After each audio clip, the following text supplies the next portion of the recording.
Bago pong lahat, para sa iba pang balita, huwag po muna ninyong kalimutan mag-subscribe sa JB News, i-like at i-share at i-on na rin ninyo ang notification bell para updated po kayo. Napasuntok sa kawalan si Presidential Spokesperson Narito dahil natalo na ng bansa ang prediksyon ng University of the Philippines researchers na papalo sa 40,000 ng kaso ng COVID-19 sa pagtatapos ng buwan ng Hunyo. Ang Pilipinas ay may kumpirmadong 36,438 na kaso ng COVID-19 as of Monday at hindi na inaasahan na maaabot nito ang 40,000 cases dahil nagawa na rin umanong mapababa sa 1,000 backlogs ang kailangan pang bunuin. Isang research group mula sa UP ang naunang nagsabi na ang coronavirus disease o COVID-19 cases sa bansa ay may potensyal na umabot sa 40,000 sa pagtatapos ng buwan ng Hunyo o ngayong araw. Ayon pa kay Secretary Roque, wala pong katotohanan yung 10,000 backlogs, 1,000 plus na lang po ang ating backlog, which means we did not hit 40,000 or we will not hit 40,000 by the end of June. Napagtanto naman ni Secretary Roque na ngayong araw ang huling araw ng Hunyo kaya't napasuntok ito sa hangin sa tuwa. Sa kabilang dako, para sa buwan ng Hulyo, ang prediction naman ng UP researchers ay ang bilang ng COVID-19 case ay aabot ng 60,000 sa pagtatapos ng buwan.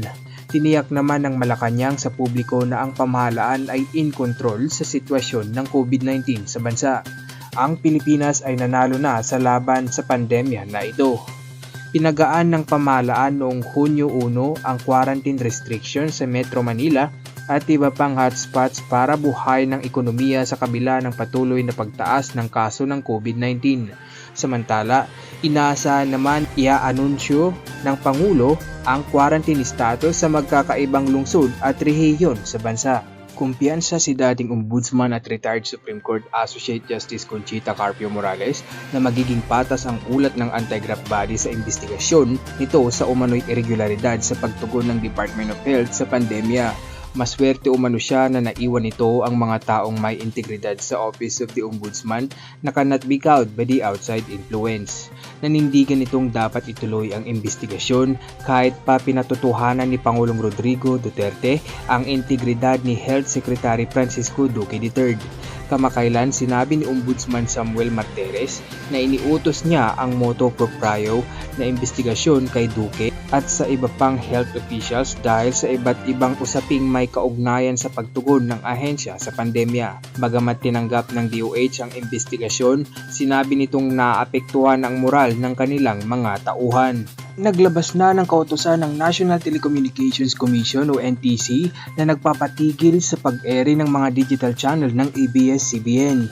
Sa inilabas na area cease and desist order ng NTC, ipinahihinto na nito ang Digital Terrestrial Television o DTT transmission sa Metro Manila gamit ang Channel 43. Saad ng NTC, upon receipt of this order, ABS-CBN Corporation is directed to immediately cease and desist from operating digital TV transmission in Metro Manila using Channel 43. Matatandaan na mariing tinuligsa ng ilang kongresista ang patuloy na pag-ere ng mga digital channel ng ABS-CBN sa kabila ng pagkakapaso ng kanilang prangkisa.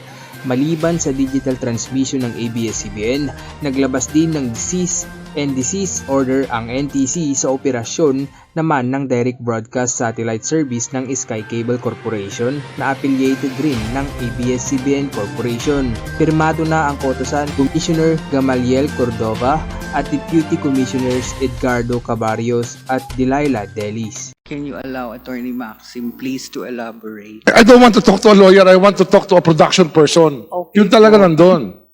Kasi yun ang pinag-uusapan. Pag ginawa natin batas na naman to, naging technical, hindi tayo magkakaintindihan.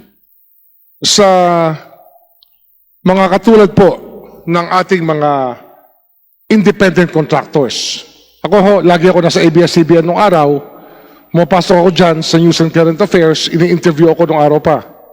Year 2000, 2001, madalas ako po ini-interview noon. Ang nakakasalumuha ko lagi, yung mga makeup artist nyo. Mga makeup people, doon may makeup room, kabisado ko po sa ABS-CBN. Nagulat po ako, bakit po sila independent contractor? Samantalang kahit umaga, kahit tanghali, kahit gabi, sila po'y kailangan na inyong news and current affairs. Para bang sila po'y buhay mismo ng walang papasok sa studio pagka hindi naka-makeup. Paano sila naging independent contractor? Hindi ko maintindihan yun. Your Honor, specialized po ang skill nila, but I think po, will you allow Attorney Maxim to elaborate? I don't need a lawyer to explain it eh. Ang kailangan ko yung paliwanag ng tao eh. Yung dahilan natin. Paano sila naging independent contractor?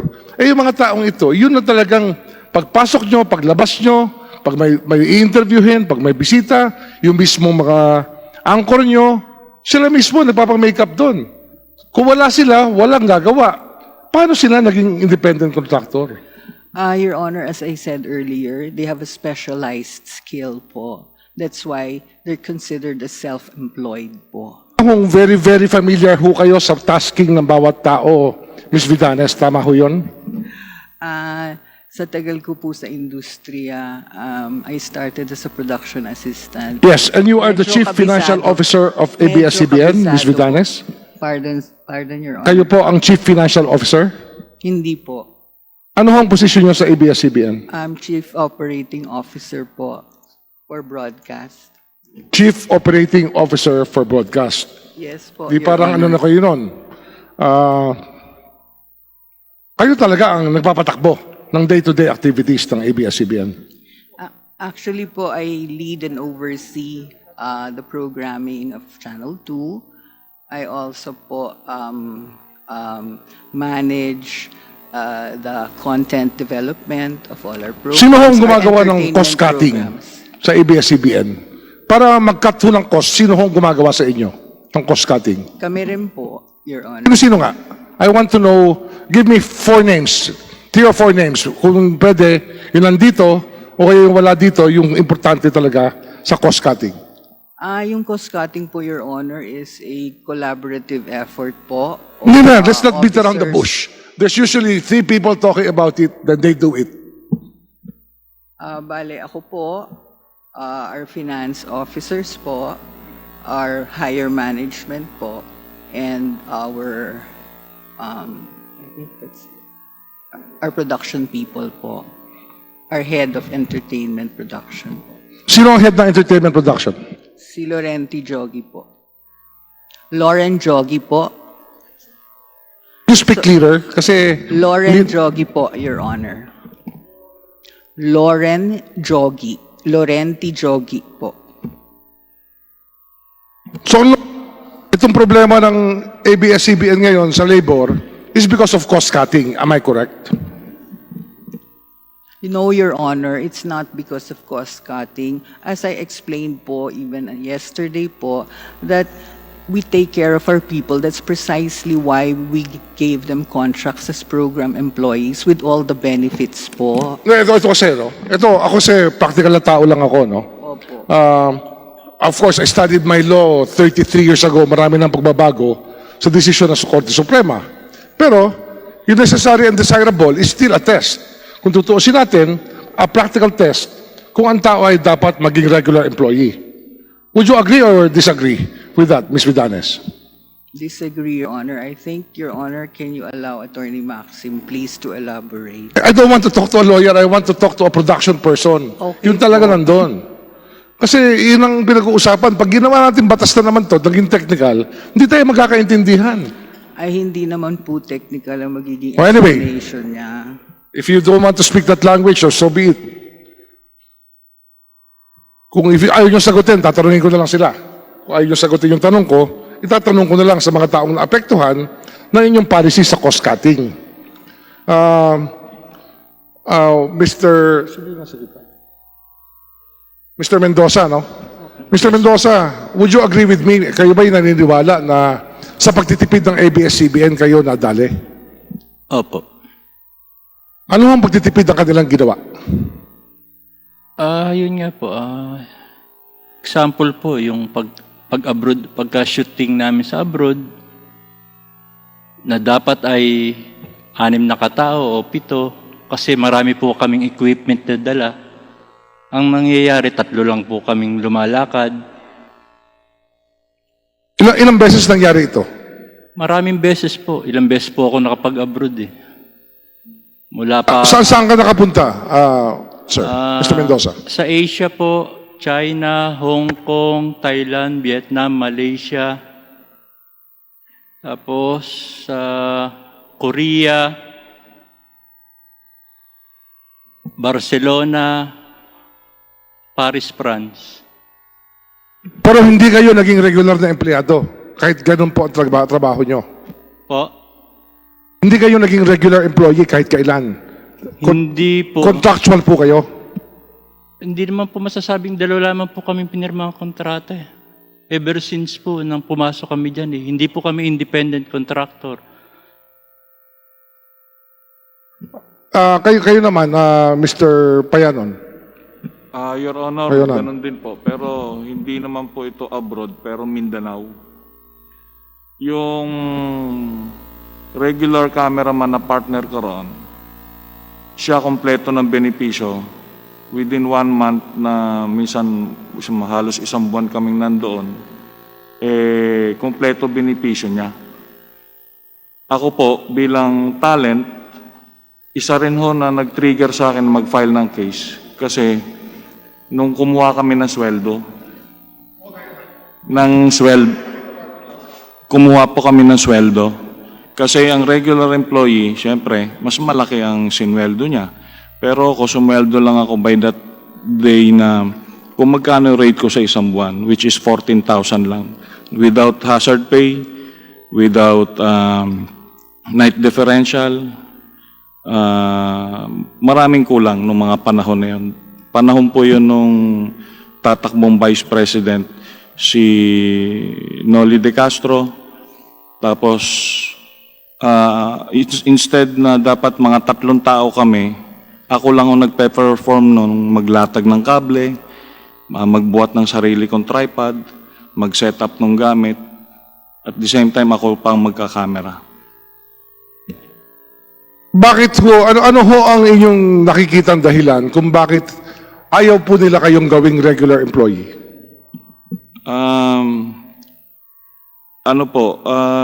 Hindi ko po alam eh. Nasa sa kanila na po yung kasagutan na yon kung paano nila i-categorize o balansehin yung pagtingin nila sa tao nila. Ibig sabihin, nasa sa kanila kasi kung paano nila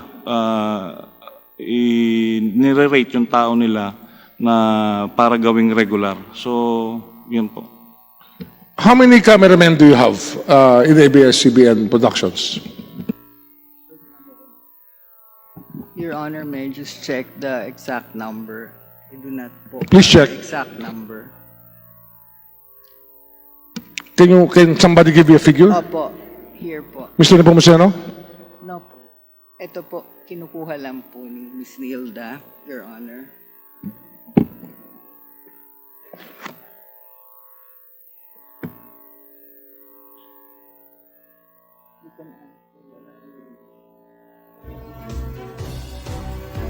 Your Honor, tinitignan lang po sa computer file. May 100 ba? May 100 ba yung cameraman nyo? May ano po. Your Honor, pardon.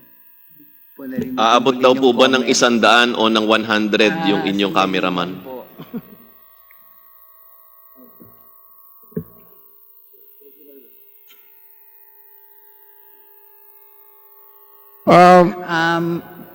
To my recollection po, not more than 100 po. Lagyan natin 100, no? Mr. Mendoza, Mr. Payonan, ano ang pagkakaiba ng sweldo ng regular cameraman sa kumpara sa independent contractor na cameraman? Yung sweldo po ng regular employee, kasi meron silang CBA, may nakasaad na sa batas, yung kinakailangan nilang tanggapin na sweldo, yung mga appraisal, so naayon sa batas ng May 10,000 ang pagkakaiba sa isang buwan? May 10,000? Mahigit po, depende po kasi yun eh. Tapos sa independent contractor naman, kung magkano lang ang ibigay nila, meron silang pay scheme o evaluation rate mo. Merong mga pagkakataong ganun po. Kasi ako talaga hindi ako makapaniwala, Mr. Chairman. na ang cameraman, ang makeup artist, considered independent contractors, ay hindi pwedeng maging regular employees kasi sila yung kailangan para umandar ang isang production outfit. Doon sila kumikita ng pera. Mr. Chairman, ang kinita nila, I think Vice Chairman Defensor knows, no? 3.2 billion ba yung kinikita ng ABS-CBN sa isang taon ba, isang buwan? Vice Chairman Defensor? 3.4 billion. Billion, di ba? Oh. Ilang milyon lang ang pagkakaiba, ayaw nyo pa ibigay. Bakit ho ganun ang inyong attitude? Ano ba ho ang nasa control nyo sa tao na mahalaga para hindi nyo ibigay sa kanila yung kakarampot na halaga kumpara sa inyong kinikita? Inamin nyo na inyong kita mula sa productions nyo, pero ayaw nyong ibigay sa tao yung gumawa ng yaman nyo, ayaw nyong bigyan ng kaukulang sweldo. Ano ba ho yung nasa sa kanila na parang galit na galit kayo sa mga taong magagaling magtrabaho kagaya po ng cameraman tsaka makeup artist? Bakit ayaw nyo silang pagbigyan? Sila po'y kailangan nyo kahit anong gawin nyo sa araw-araw. Your Honor, can I answer po? Kahit sino sa inyo, sumagot na lang. Sige. Opo. Kagaya po ng sinabi ko kanina, pare-pareho namin silang inaalagaan. Like a cameraman po now, the difference is about 4,000 pesos lang po. That's the basic salary. Basic We have salary. improved- And benefits. As Mark mentioned earlier, they have 22 benefits po. So, malaki din pong bagay dahil po pinapangalagaan po namin ang mga program employees namin. Sige, bumalik tayo doon, ha? Anong ulit ang inyong source of income? Paano kayo kumikita ng perang ABS-CBN? Anong source of income ng ABS-CBN? Advertising, di ba? Yes po, Your Anong programs yung malakas ang advertising? Probinsyano po, Your Honor. These are productions of ABS-CBN. Ano pa? Program employees yan, ha? Ano pa? Probinsyano. Opo. TV Patrol. Yes, Your Honor. Ano pa? All our soap operas po. All the soap operas. Lahat yon gumagamit ng cameraman, gumagamit ng makeup artist. Mga necessary and desirable people para sa isang broadcast production outfit. I mean, that's the common sense understanding that everybody would have over this. Bakit napakarami nating komplikasyon sa categorization ng mga tao? Ba't kailangan silang gawing project employee, program employee, independent contractor? Ba't hindi lang sabihin kung ano talaga? Ano ba sila? Hindi ba sila importante sa inyo? Importante sila sa inyo? Your Honor, importante po sa amin ang mga manggagawa ng ABS-CBN. As I explained yesterday po, the nature of our industry po, di ba, every program has a beginning and an end. Kung po i-regularize po namin lahat yun at mawala ng programa, wala silang gagawin po, it's also not good for them. So it's mutually beneficial po. I hear for this the excuse all the program time. employee. The nature of the industry. Yes. Kayo ngayong veterano dyan, alam nyo kung gaano ka-busy ang mga tao nyo. Alam nyo kung gaano sila, gaano inuubos ang oras nila.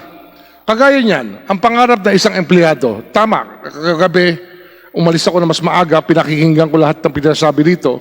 Hindi ko malimutan hanggang pagtulog ko Ang sabi ng isang empleyado natin dito, kaya ko gustong maging regular na empleyado kasi gusto ko makabili ng bahay.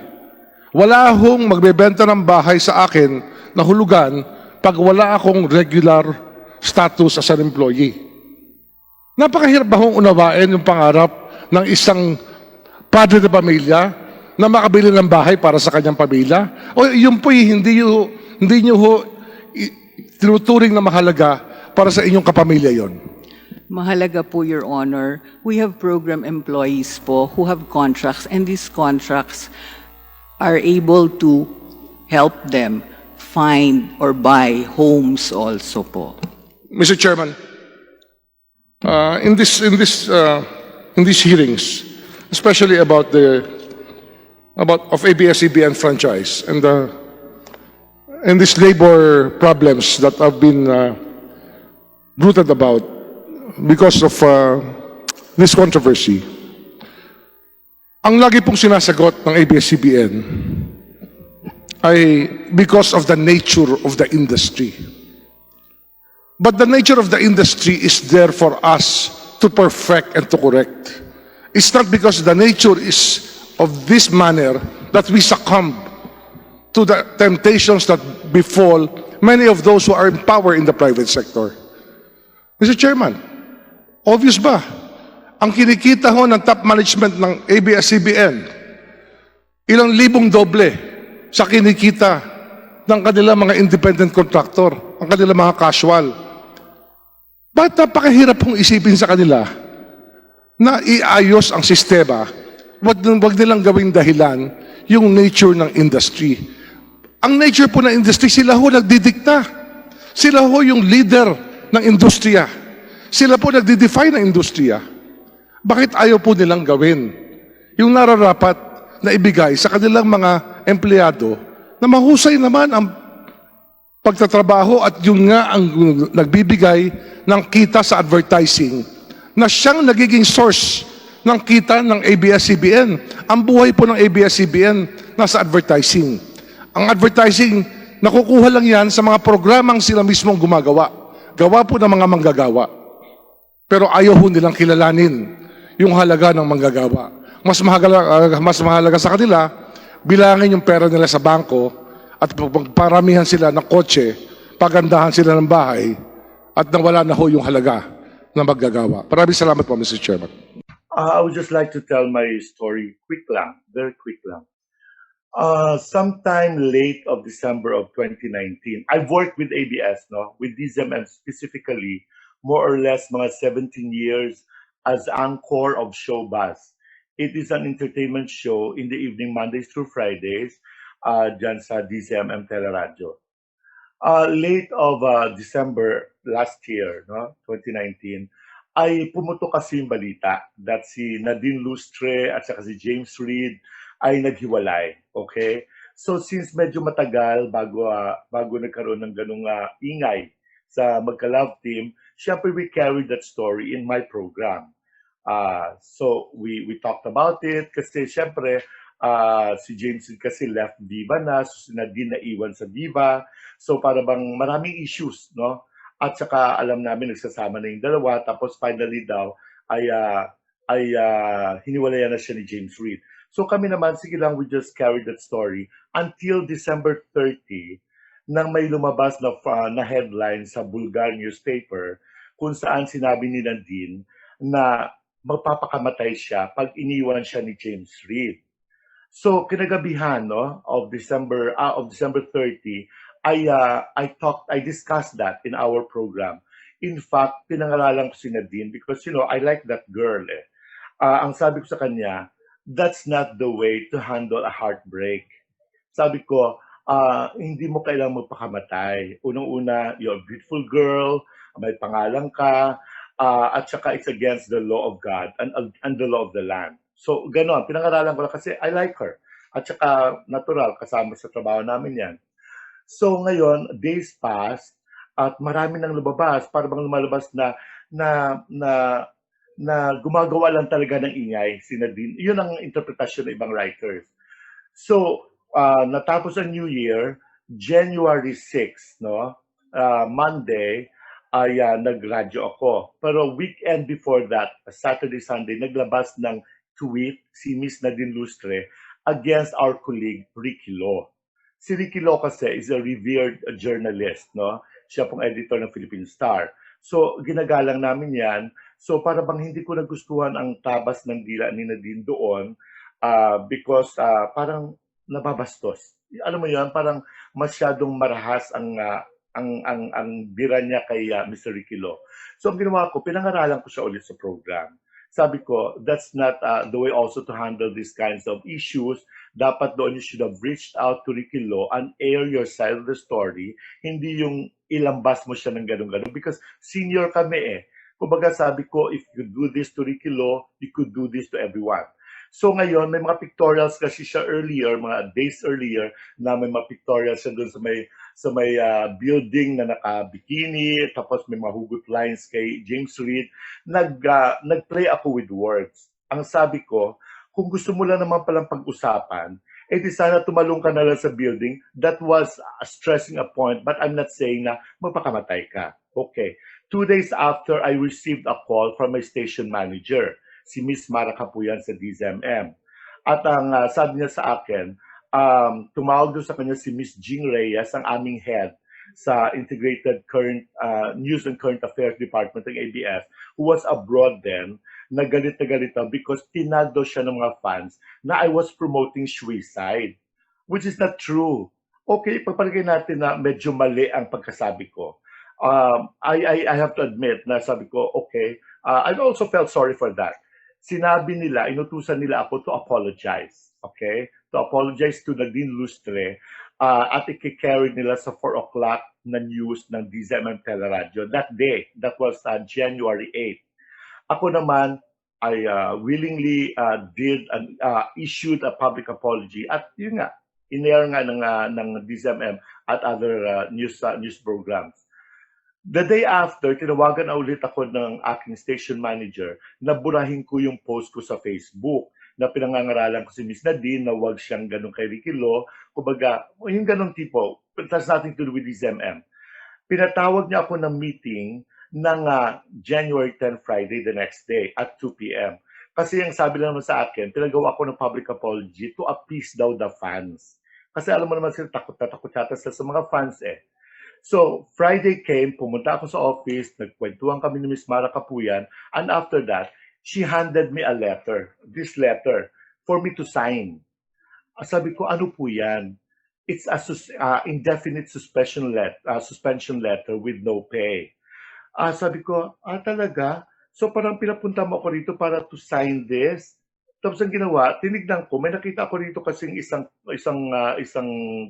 line na parang hindi ko maintindihan kasi parang bang threatening na sa aking work because I've worked for you for 17 years tapos may ganitong eksena. Sabi ko, ano ito? That suspension daw of my contract with ABS. So sabi ko, so ang ginawa ko, no, I'm not signing this. I will consult my lawyers. That's why naghintay ako ng mga 2 months at kasama ko ang aking legal counsel, si Attorney Ferdinand Pasio, na pumunta sa DOLE to file a formal complaint sa DOLE because it's work-related. Kasi syempre, I don't understand. You didn't even give me warnings for this particular offense na sinasabi ninyo. Puro lang ethics committee ang sinasangkalan nyo sa akin. Kaya nalulungkot ako. Kasi sabi ko, syempre I feared also for my work. Kasi syempre, alam mo yon, yung you send children to school, you feed people, you are the breadwinner, tapos you lose a job, indefinite suspension. Kaya sabi ko, I felt so sad. It's really a painful journey on my part. Katulad din ng ibang makasama natin sa ABS-CBN. Pero sabi ko, nalulungkot ako lalo every time I would hear Sir Carlo Katigbak saying that they are concerned about the people who will lose jobs. Kasi kawawa naman doon sila, walang makain.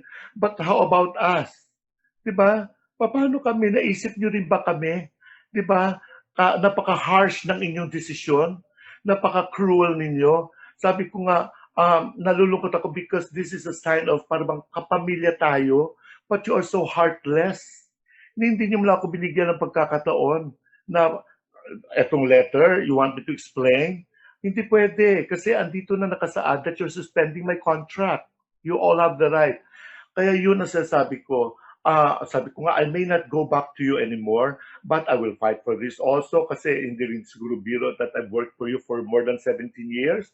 Tapos gaganituhin nyo lang din ako at ganun na, isang iglap. Diba? Kapag hindi nyo kaalyado, diba? Parang kapag hindi kaalyado, you're out. Ganun kayo sa loob eh. Kaya nalulungkot ako. But sabi ko nga, I am for the no to shut down. But yung mga tao sana sa loob who really throw the weights around, I hope you also learn your lessons. Yun lang po. I just wanted to make it quick kasi alam ko wala na kayong oras. Salamat sa pagbibigay sa akin ng pagkakataon para masabi kong aking kwento. Pero di ba, 17 years is not a joke also for me. Tapos all of a sudden, I lose a job. Indefinite suspension, pero wala namang balita eh. That's tantamount to termination of my contract. Malinaw naman yun eh. Mga palusot lang yan eh. Nakakalungkot. I hope you walk your talk. Yung making use of the 11,000 plus employees as human shields. Pero ang totoo niyan, hindi naman totoo talagang may puso kayo eh. It's just dramatizing everything. Kaya nalulungkot ako. Maraming salamat po sa inyong lahat at napakinggan nyo rin ang site ko. At ilan lamang po yan sa mga nakalap naming impormasyon para sa araw na ito. Huwag kalimutang i-like, i-share at mag-subscribe sa aming Liana Vlogs News YouTube channel. Muli, ako si Angelica de los Santos. Magandang araw.